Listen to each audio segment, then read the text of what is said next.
I'm Ingrid. I'm 30 years old, and 3 weeks ago, my own parents threw me a birthday party just to publicly disown me in front of our entire family.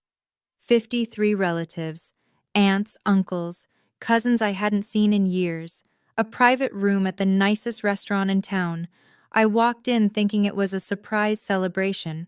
I walked out. Well, I'll get to that. But here's what my parents didn't know. They weren't the only ones with a plan that night. And the woman sitting in the corner, the aunt they'd erased from our family 20 years ago, she'd been waiting for this moment. Before I take you back to that night, please take a moment to like and subscribe, but only if this story actually resonates with you. Also, I'd love to know, where are you watching from right now? Drop your location and local time in the comments. Now let me take you back 4 weeks to the phone call that started everything. I was elbow deep in wet clay when my phone buzzed. The studio smelled like earth and coffee, and I almost didn't answer. Then I saw the name on the screen, Mom. My mother didn't call. She texted, short, clipped messages that read like orders. So when her name lit up my phone, my stomach did something strange. I wiped my hands on my apron and picked up. Ingrid. Her voice was honey, sweet, almost warm. That was the first red flag. I hope I'm not interrupting your little hobby. I'm working, Mom. What's going on? Your father and I have been talking. She paused, letting the words hang. It's time the family came together for your 30th birthday. I nearly dropped the phone. In 30 years, my mother had never once called my birthday special. Most years, she forgot entirely. On my 25th, I sat by the phone all day. No one called. Not her, not Dad, not Meredith. A family dinner? I heard myself say. For my birthday? The whole family wants to see you. Her tone sharpened just slightly. Don't be late. Saturday, 7 o'clock, the Sterling. The Sterling, the most expensive restaurant in town. The place where my parents announced Meredith's medical school acceptance. The place where they celebrated everything that mattered to them. I'll be there, I said. Good. Click. I stood in my studio, phone still pressed to my ear, listening to dead air. My hands were trembling, leaving clay fingerprints on the screen. Something felt off, but hope, that treacherous, stubborn thing, whispered in the back of my mind. Maybe they've changed. Maybe this time will be different. I should have listened to my gut instead. 2 days later, Meredith showed up at my studio. She never visited. Not once in the 3 years since I'd opened this place. But there she was, standing in my doorway in her pristine white coat, looking around like she'd stepped into a foreign country. Cute space, she said. It wasn't a compliment. What do you want, Meredith? She picked up a ceramic vase, turned it over, set it down carelessly. I've been thinking about Grandma's house. There it was. The real reason. The beach house isn't for sale. It's just sitting there, Ingrid. She finally looked at me. Empty, while my clinic is drowning in debt. Grandma left it to me. That was her decision. Meredith's jaw tightened. Grandma's dead. She doesn't need a beach house. But I need capital. The family needs that money.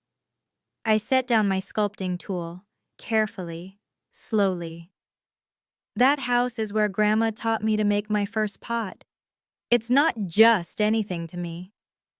God, you're so sentimental. She rolled her eyes. This is exactly why Mom and Dad... She stopped herself. Why Mom and Dad what? She smiled. That perfect practice smile she used on patients. Nothing. Forget it. You should come to dinner Saturday. Mom has... plans. The word hung in the air between us. Plans, I repeated. Mm-hmm. She was already walking toward the door. See you there, sis. Wear something nice. The whole family will be watching. The door clicked shut behind her. I stood frozen among my pottery wheels and half-finished pieces, her words echoing in my head. The whole family will be watching. Plans. What exactly had I agreed to? That night, I couldn't sleep. I kept thinking about the beach house, about Grandma. Her name was Rosemary. Rosemary Harmon. And she was the only person in my family who ever made me feel like I was enough. I was 15 the first summer she took me to that house. My parents had shipped me off. Too difficult, they said. Needs discipline. And I arrived angry, sullen, ready to hate everything. But Grandma didn't try to fix me. She just handed me a lump of clay. Your hands create, Ingrid. She guided my fingers on the pottery wheel, her voice soft over the sound of the ocean outside. That's a gift your mother will never understand. It was the first time anyone had called anything about me a gift. Not a problem, not a disappointment. A gift. Every summer after that, I went back. We made pottery together, walked the beach at sunrise, talked about everything and nothing. She came to my first exhibition when I was 22, the only family member who showed up. She sat in the front row, tears in her eyes, clapping so hard her hands turned red. 6 months ago, she died in her sleep. Peaceful, they said, like she just decided it was time. She left me the beach house and a small wooden box I hadn't been able to open yet. The night before the dinner, I finally understood what I'd lost when she died. It wasn't just her. It was my only proof that I was lovable, my only witness. Without Grandma, I had no one in that family who saw me. Not really, or so I thought. I had no idea that someone else had been watching all along. The pressure started 3 days before the dinner. First, it was subtle. A text from my cousin Emma. "Hey, heard you might be selling the beach house? That's so generous of you." I wasn't selling anything. Who told her that? Then Dad called. His voice was ice. "Your mother is very upset, Ingrid." I gripped the phone tighter. "About what?" "The house. You know about what." He sighed. That long, disappointed sigh I'd heard my whole life. "We gave you everything. We supported your artistic pursuits, even when they embarrassed us. And now, when the family needs you, you refuse to help." "Grandma left it to me, Dad. In her will. That was her choice." "Wills can be contested." His voice dropped, cold and deliberate. "Loyalty to family shouldn't have to be." The threat hung in the air between us. I felt my chest tighten. Was I being selfish? The question had haunted me for weeks. Meredith's clinic was struggling, I knew that much. My parents had poured money into her education, her career, and here I was, sitting on a property worth over $1 million. But every time I considered giving in, I heard Grandma's voice. "Promise me, sweetheart, never let them make you small." "If you really cared about this family," Dad continued, "you'd do the right thing. Come to dinner. We'll discuss it like adults. And if I don't agree to sell?" Silence. Then I suppose we'll know where your priorities lie." He hung up. I sat in the dark for a long time that night, doing the math. If I sold the house, I'd lose the last piece of her. If I kept it, I'd lose them. But somewhere deep down, a voice whispered, "Have you ever really had them?" The night before the dinner, I pulled out the dress. It was teal silk, floor length, with delicate silver beading along the neckline. Grandma had given it to me for my 21st birthday. "For when you need to feel powerful," she'd said.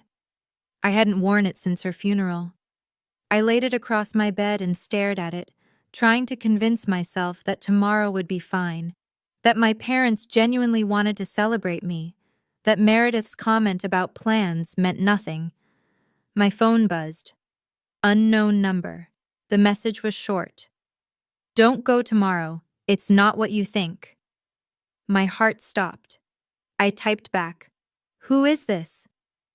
3 dots appeared. Then nothing. When I tried to call, the number was already disconnected. I sat on the edge of my bed, phone in hand, pulse racing. A prank? A wrong number? Or something else? My eyes drifted to the wooden box on my nightstand. Grandma's box, the one I'd been too afraid to open. Slowly, I lifted the lid. Inside was a handwritten letter, folded neatly, and beneath it an old photograph. Two young women standing arm in arm, laughing.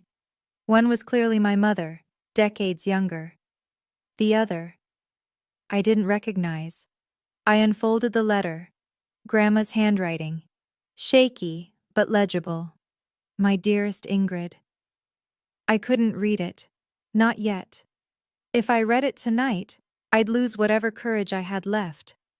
I needed to believe, just for one more day, that my parents might actually love me. I tucked the letter into my purse, just in case. Then I hung the teal dress on my door and tried to sleep. Tomorrow, everything would change. I just didn't know how much. The Sterling looked different at night. Crystal chandeliers, white tablecloths, the kind of quiet that costs money. I'd only been here twice before, both times for Meredith. The hostess smiled when I gave my name. Ah, yes, the Spencer party. Right this way. She led me down a corridor lined with oil paintings, past the main dining room, through a set of heavy oak doors. Your private room, she said, and opened them. 53 faces turned to look at me. I froze in the doorway.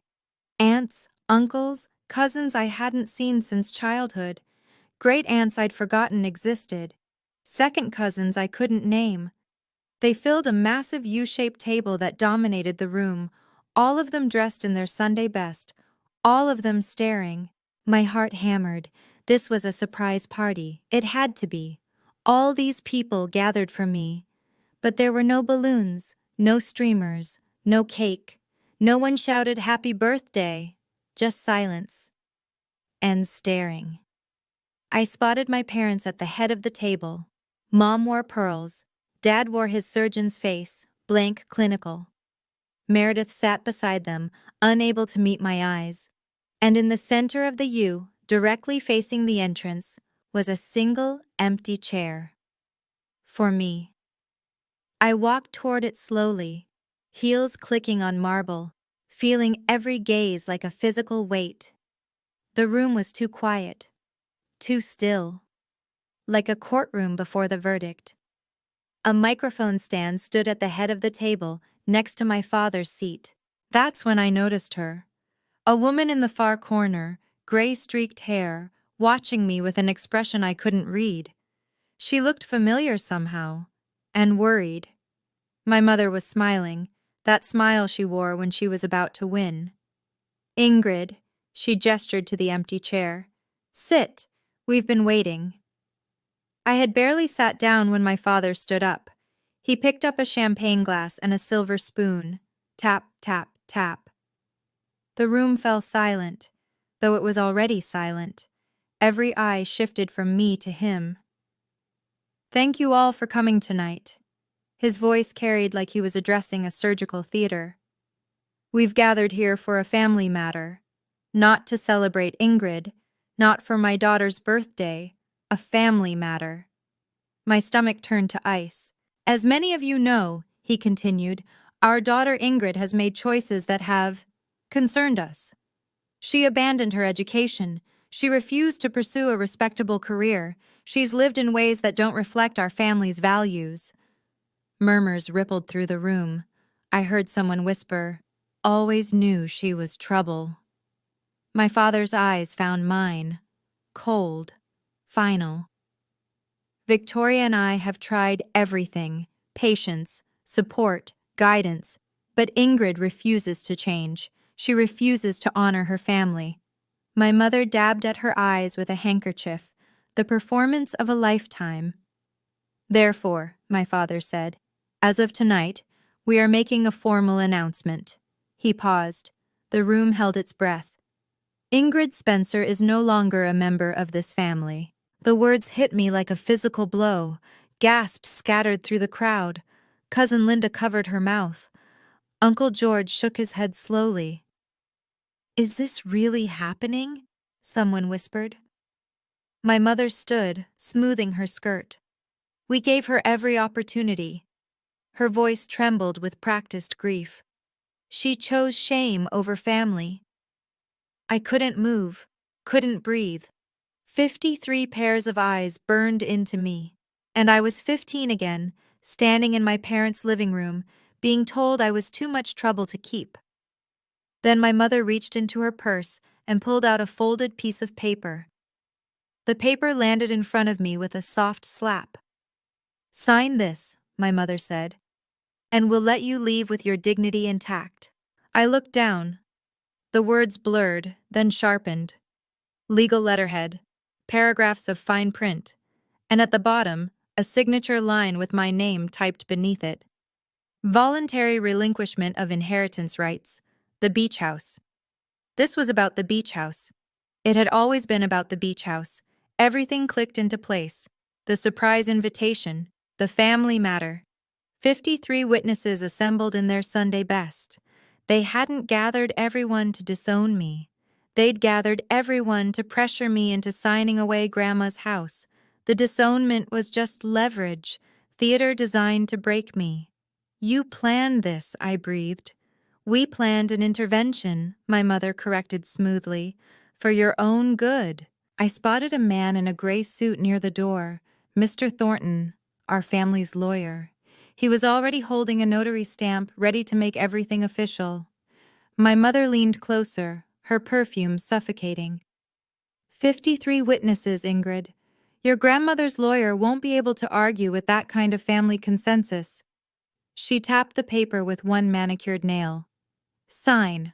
Walk away quietly. This doesn't have to be harder than it already is." The room waited. I could feel them watching, some with pity, some with contempt, some with the morbid curiosity people have at car accidents.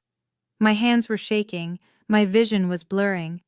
They had turned my 30th birthday into a courtroom, and I was already convicted. But somewhere beneath the panic, something else stirred, something harder. I thought of Grandma's letter, still folded in my purse. I thought of the woman in the corner, watching. My mother pushed a pen toward me. "Sign," she said. "Now." I picked up the pen.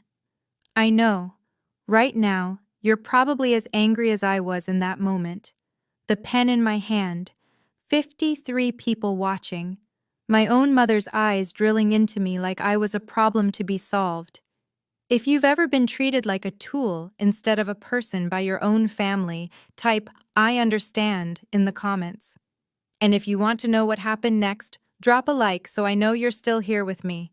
Now, back to that restaurant. The pen hovered over the paper. My hand wouldn't move. "Sign it," my mother's eyes commanded. "End this." But something made me look up. Not at her, not at my father, at the room. 53 faces stared back at me. Most of them I barely knew. Distant relatives who appeared at funerals and weddings, who exchanged Christmas cards we never read. They'd been summoned here as witnesses, as weapons. And then I saw her again. The woman in the corner, gray-streaked hair pulled back simply. A plain black dress that didn't try to impress anyone. She sat apart from the others, near the back, half hidden by a potted palm. She wasn't looking at me with contempt or pity like the others. She was looking at me like she was trying to send a message. Stay calm. Wait. I noticed her hands resting on a leather bag in her lap, a bag that looked fuller than it should be, stuffed with something. Papers, maybe.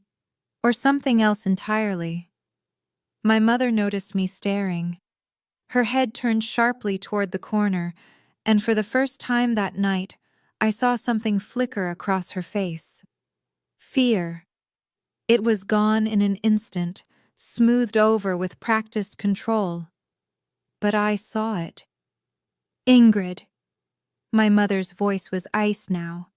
"Focus. Sign the paper." Who was this woman? Why did my mother, who feared nothing and no one, look at her like that? And why did something about her face feel so familiar, like looking at an old photograph I couldn't quite place? Ingrid, my father's voice this time, impatient. We're all waiting. I set the pen down, not signing, not yet. Not. Can I have a moment, I said, to collect myself? My mother's smile tightened. Of course, darling. But her eyes never left the woman in the corner.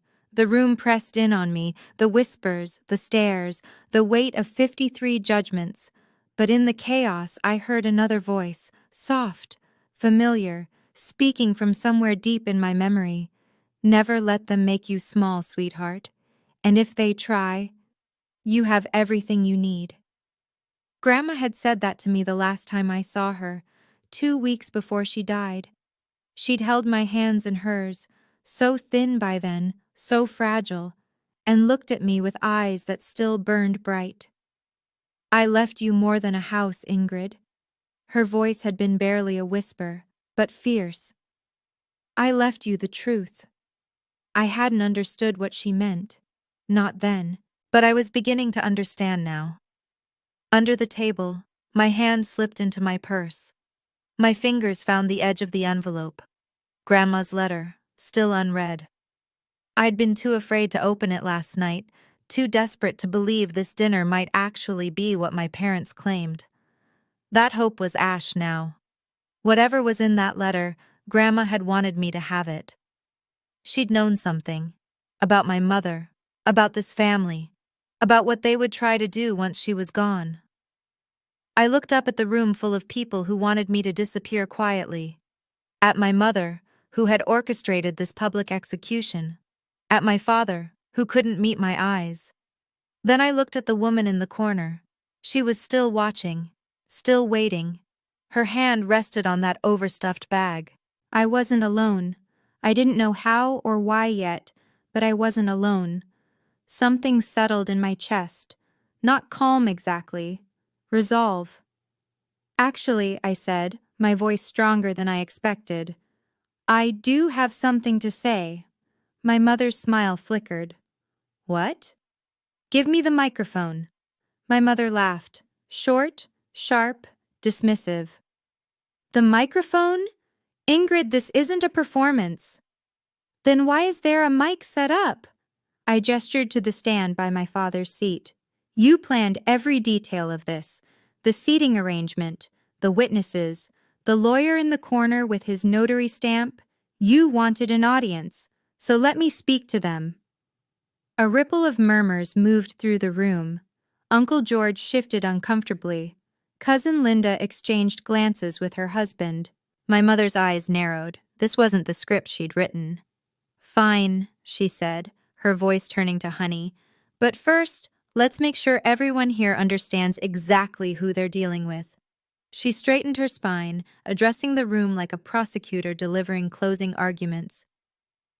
My daughter had every opportunity. We offered to pay for medical school. She refused. We offered her a position at the family practice. She chose to play with clay instead. Someone snickered. I couldn't tell who. Her first gallery show? My mother's voice dripped with pity. 3 people attended. 3. One of them was a homeless man looking for free wine. Heat rushed to my face. That show had been 8 years ago. I'd cried for a week afterward, and she'd saved it, weaponized my lowest moment to use against me now. And when she was 23, my mother continued, her voice rising, desperate and broke. Do you know what she did? She came to us, begging for money. She turned to face me, triumph in her eyes. She's always been the weak one, emotional, unstable. Is this really the person you want clinging to mother's estate? My eyes burned, but I would not cry. Not here. Not for her. Are you done? I asked quietly. My mother smiled. Sweetheart, I'm just getting started. She had no idea. So was I. That's when Meredith stood up. My little sister. The golden child. The one who got everything I was denied. The praise, the support, the belief that she could be something. She pressed her hand to her heart, wearing an expression of exquisite sorrow. I tried, I really tried with her. The room turned to watch her performance. I visited her studio last week. Meredith's voice trembled beautifully. I asked if we could talk about Grandma's house, find a compromise, and do you know what she told me? She paused. Perfect timing. She'd learned it from our mother. She said Grandma's house means more to her than her own family. Gasps scattered through the room. Someone clicked their tongue in disapproval. That's not what I said, I interjected. It's what you meant. Meredith's eyes met mine, cold, triumphant. You've always cared more about things than people. That's why you're alone. I stared at her, my little sister, who I'd protected from playground bullies, who I'd covered for when she snuck out at 16, who I'd believed was just caught in the middle of our parents' dysfunction. She wasn't caught in the middle. She was part of it. She'd probably helped plan this whole thing. You see? My mother spread her hands. We have no choice. This is an intervention. For her own good, my father added. For everyone's good, Meredith finished. The three of them stood together at the head of the table, a united front, a family without me. Uncle George leaned forward. Maybe you should just sign, Ingrid. Don't make this harder. Aunt Linda nodded. Think about your parents' reputation. The walls were closing in. The room was shrinking. And then my father picked up the pen and held it out to me. Last chance. The pen hovered between us. Black ink, silver barrel. Such a small thing to hold so much weight.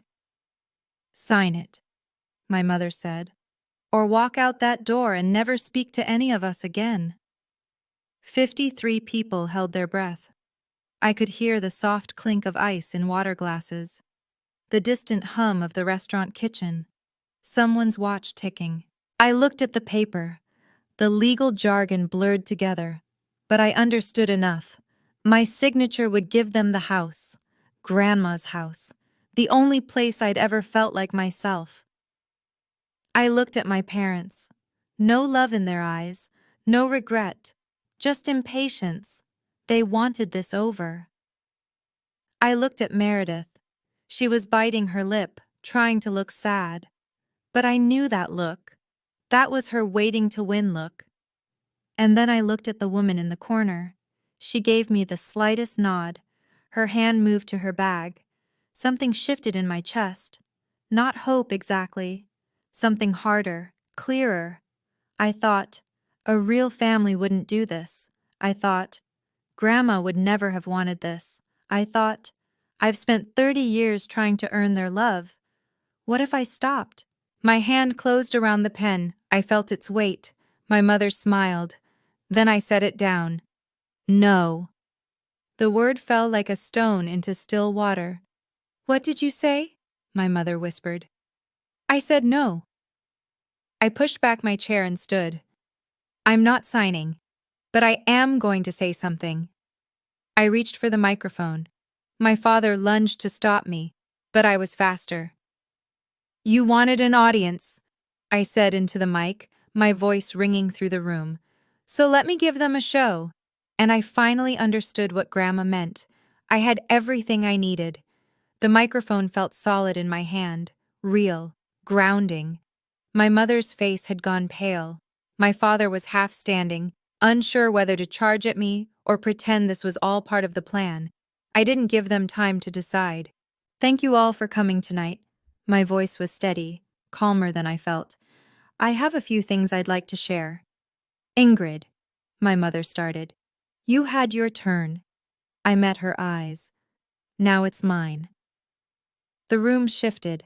I felt the attention swing toward me, not as the defendant anymore, but as something else. Someone with something to say. 6 months ago, my grandmother, Rosemary Harmon, passed away. Most of you knew her. She was kind, she was generous. She was the only person in this family who ever made me feel like I mattered. A few people nodded. Grandma had been loved. She left me her beach house, not because I asked for it, not because I manipulated her, because she wanted me to have it. Because my voice caught. I steadied it. Because she knew what would happen once she was gone. I reached into my purse. Before she died, she left me a letter. I was too scared to read it until last night. I pulled out the envelope. But I think it's time you all heard what she had to say. My mother's face went from pale to gray. "Ingrid, don't," she said. Not a command this time, almost a plea, but I was done listening to her. "My dearest Ingrid," I began reading.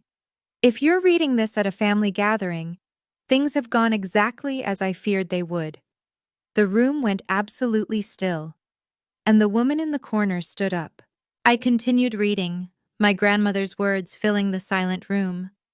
"Victoria has always seen people as tools to be used. She tried to take this house from me once, 10 years ago. Tried to convince me I was too old to manage my own affairs. When I refused, she stopped visiting." I heard someone gasp. Uncle George's wife, I think. "I knew she would try again with you, sweetheart. She'll use guilt.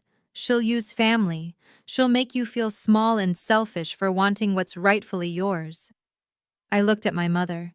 Her hands were gripping the edge of the table so hard her knuckles had gone white. "But you are not small. You are not selfish. And this house is not just property. It's proof that someone in this family loved you without condition."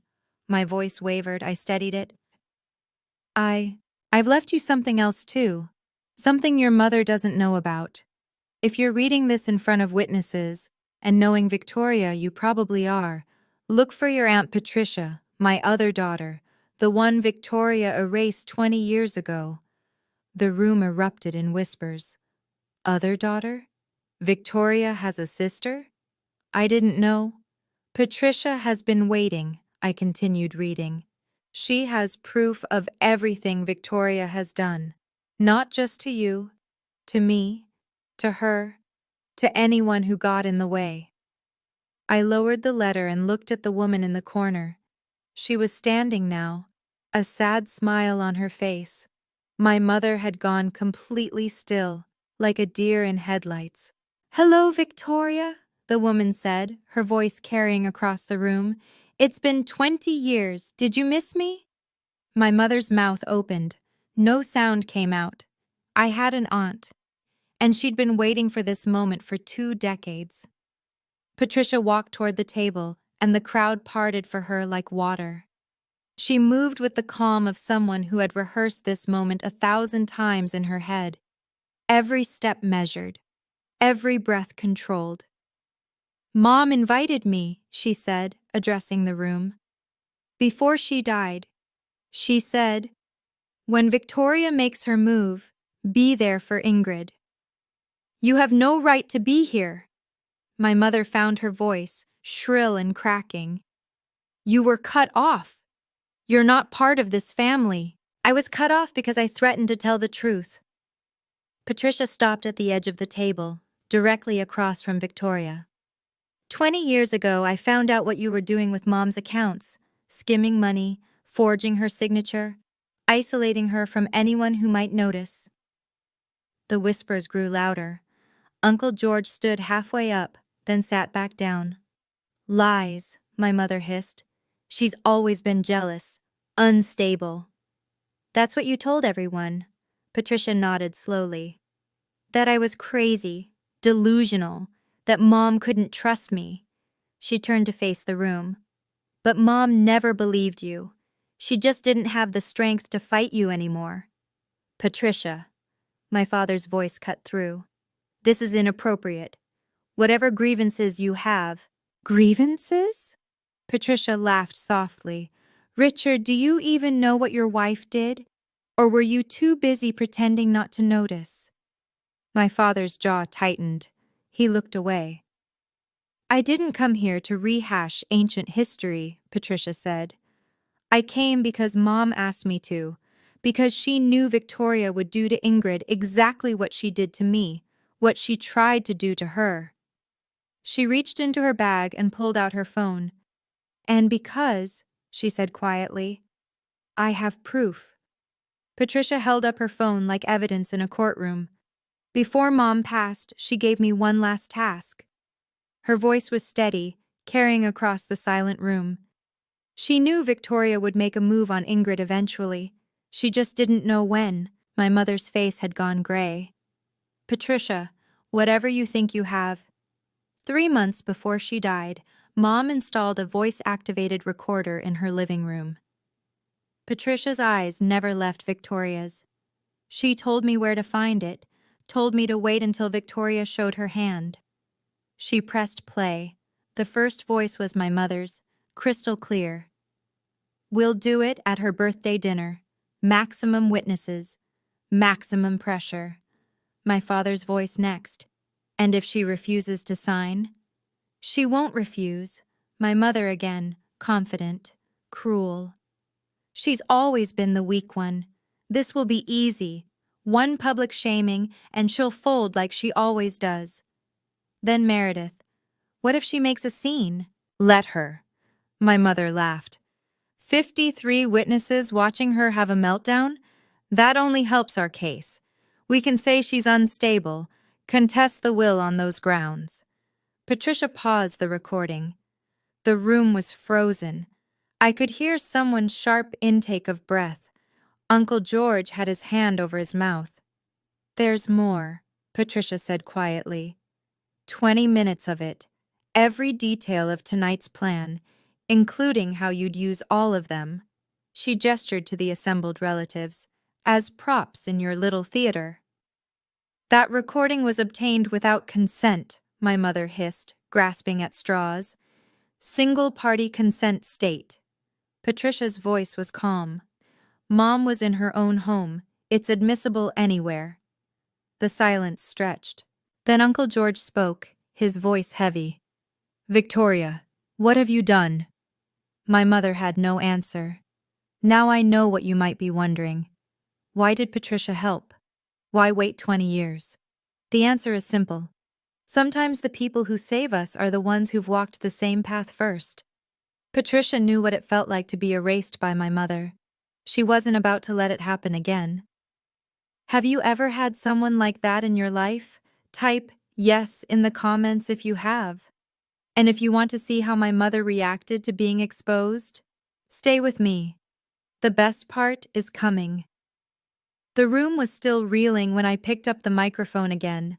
Not to attack, not to gloat, just to be clear. Mom, Dad. I looked at them directly. You wanted to disown me tonight? Consider it done. My mother opened her mouth to interrupt. But not on your terms, I continued. On mine.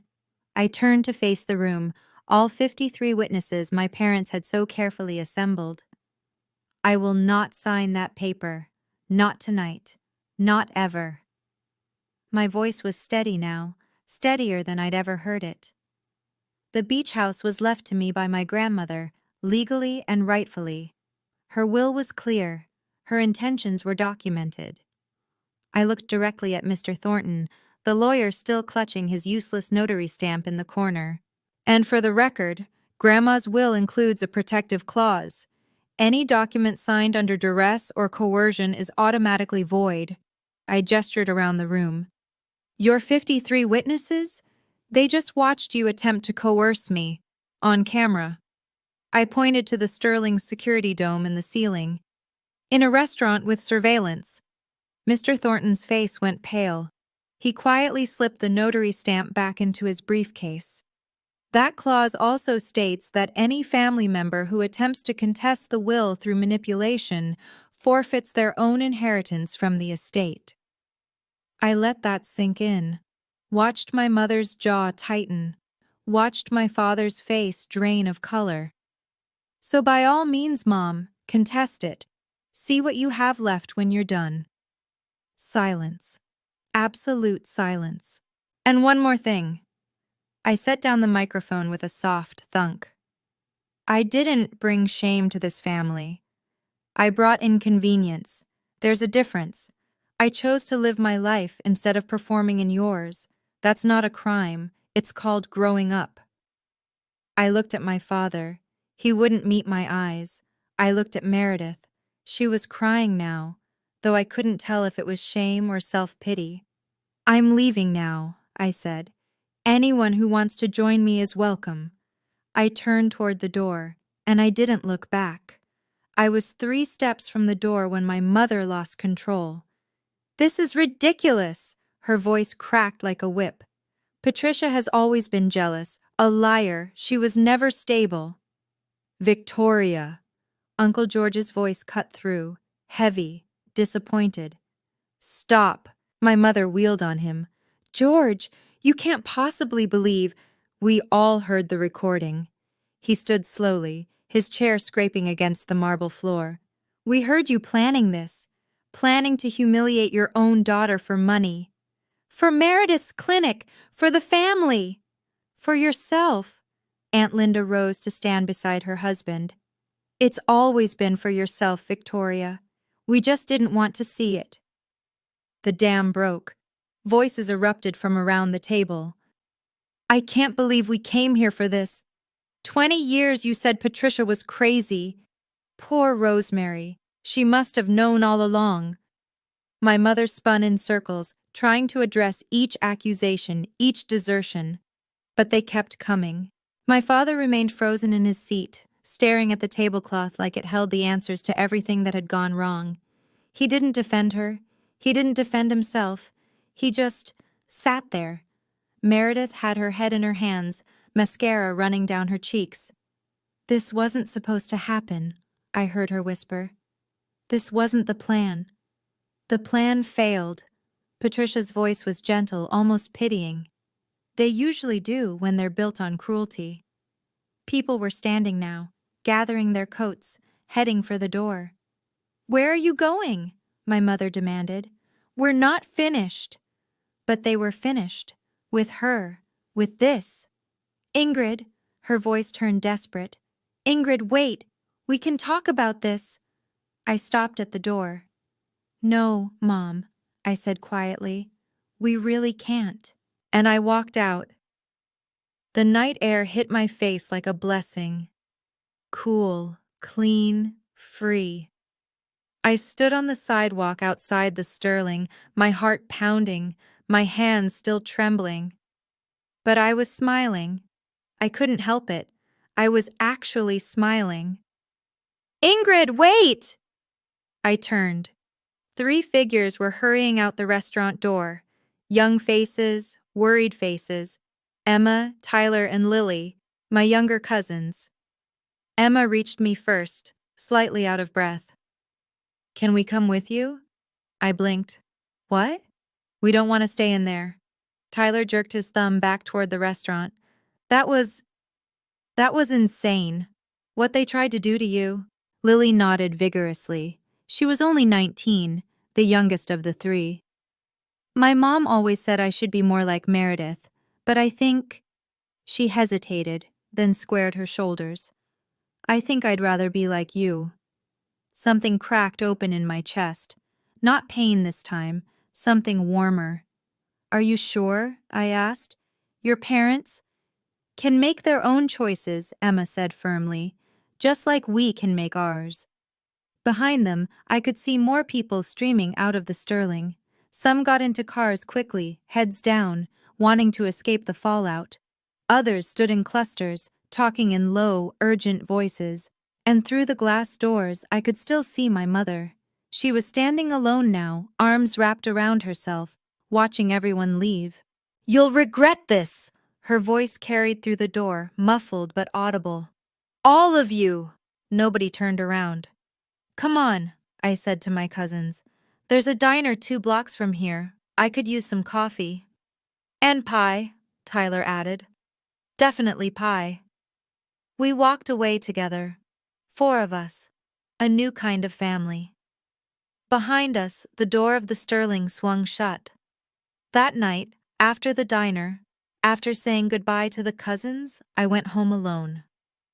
My apartment felt different, smaller somehow, but also safer. I sat on my bed in the dark, still wearing the teal dress, and let myself feel everything I'd been holding back. I cried. Not the pretty kind of crying, the messy, ugly, heaving kind. The kind that comes from years of holding your breath and finally letting go. My phone buzzed constantly, texts from numbers I didn't recognize, voicemails I couldn't bring myself to check. I imagined my mother leaving increasingly frantic messages, alternating between rage and false sweetness. I turned the phone off. In the silence, I thought about what I'd lost that night. My parents, my sister, the fantasy that if I just tried hard enough, they would love me. But that fantasy had been hurting me for 30 years. It was time to let it die. I thought about the look on my father's face when the recording played. No shock, no horror, just resignation. He'd known. He'd always known what my mother was capable of. He'd just chosen to look away. I thought about Meredith, crying into her hands. Not for me, for herself, for the money she wasn't going to get, the bailout that wasn't coming. They had never seen me as a daughter or a sister. I was a resource, a problem, a piece on their chessboard, just like Grandma said. But not anymore. I picked up Grandma's letter from where I'd dropped it on my nightstand. Read the last lines again. Don't mourn the family you deserved, sweetheart. Build the one you choose. I folded the letter carefully and held it against my chest. Okay, Grandma. I will. The fallout came faster than I expected. Emma called me a week later with updates, her voice bright with vindicated glee. Uncle George and Aunt Linda pulled their investment from Meredith's clinic, she reported, said they couldn't trust the family's financial judgment after what they witnessed. I leaned back in my studio chair.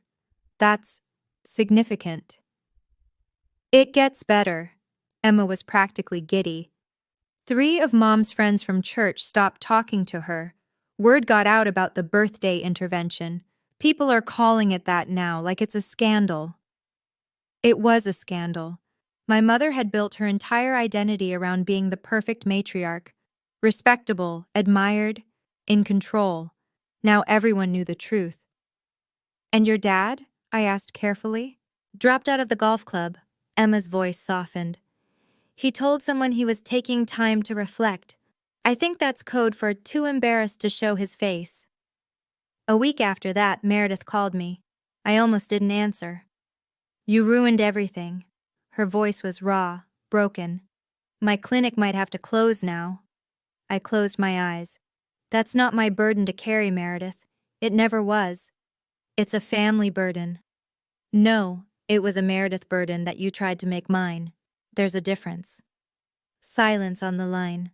Then, I can't believe you did this to us. I didn't do anything to you. I kept my voice steady. I just refused to let you do it to me. She hung up without another word. I set my phone down and looked around my studio, at the pottery wheels, the half-finished pieces, the life I'd built despite everything they'd said about me, the life I was finally free to live. Patricia and I met for coffee on a rainy Tuesday. She looked different in daylight, softer, less like a secret weapon, and more like what she was, a woman who'd spent 20 years carrying a heavy truth. I owe you an explanation, she said, wrapping her hands around her mug, about what happened, why I disappeared. I'd like that. She took a deep breath. 20 years ago, I found receipts, bank statements. Your mother had been siphoning money from Mom's accounts for years, small amounts at first, then bigger. When I confronted her, Patricia paused. She didn't deny it. She just smiled and said, "Who's going to believe you?" I felt sick. And no one did. No one wanted to. Victoria was the successful one, the doctor, the golden child. Patricia laughed bitterly. Sound familiar? Meredith. History repeating. She nodded. When I threatened to go to the police, Victoria told everyone I was having a breakdown, paranoid delusions.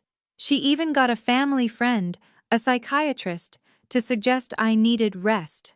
By the time I could defend myself, I was already the crazy sister. But Grandma knew. Grandma always knew. Patricia's eyes glistened. She just didn't have the strength to fight Victoria anymore.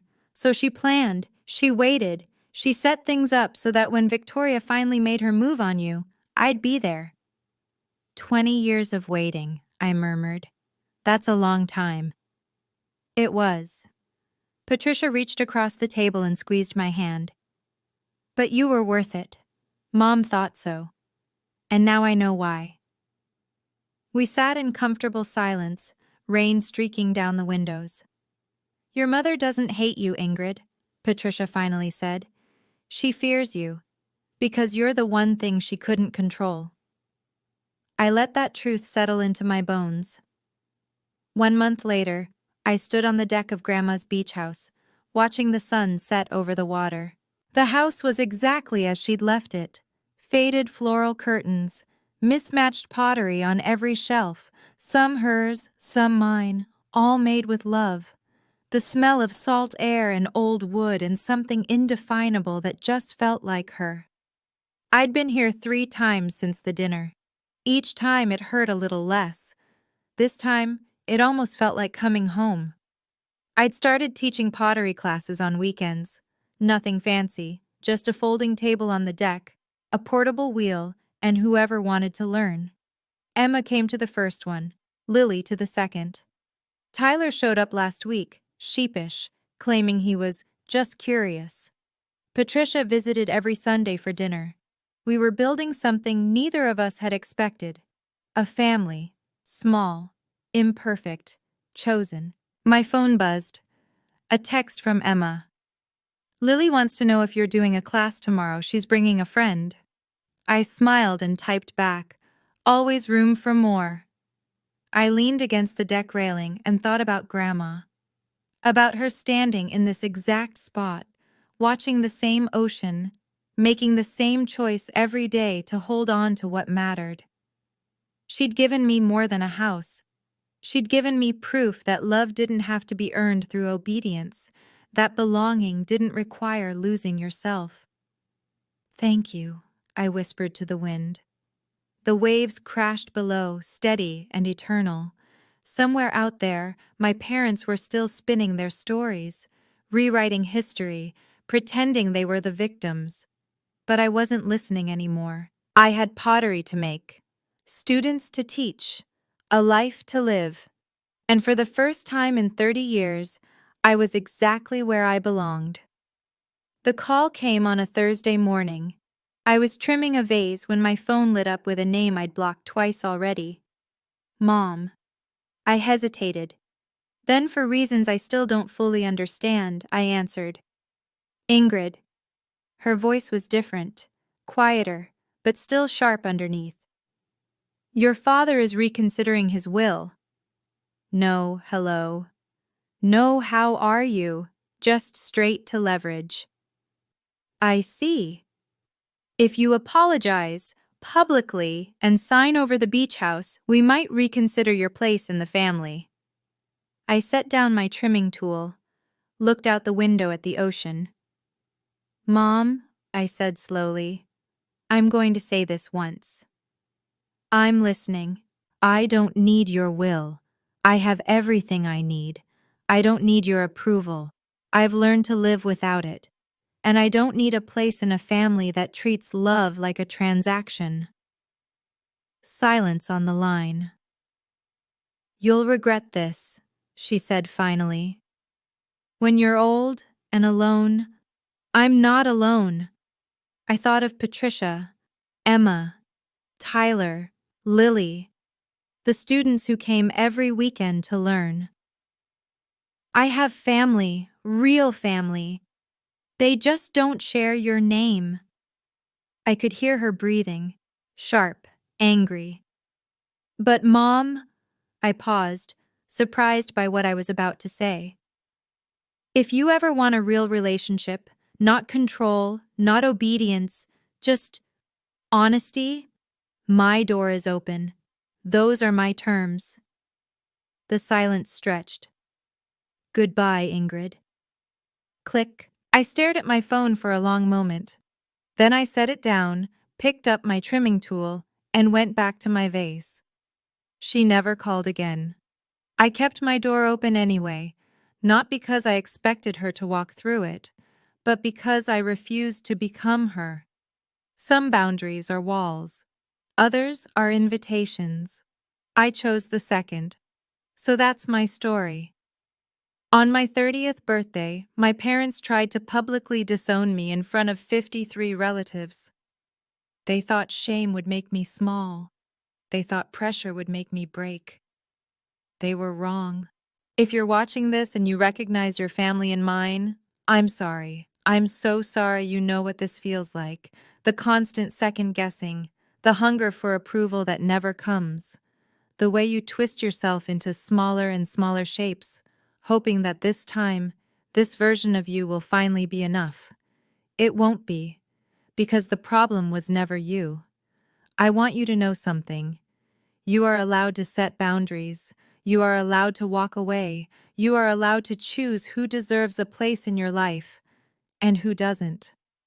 Blood doesn't equal family. Shared history doesn't equal love. And staying silent while people hurt you isn't loyalty. It's self-destruction. My 30th birthday was supposed to be my lowest moment. Instead, it became my turning point. The night I stopped asking permission to exist.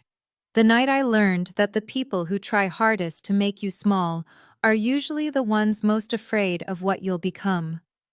3 weeks later, I'm standing in my grandmother's house, building a life she would have been proud of.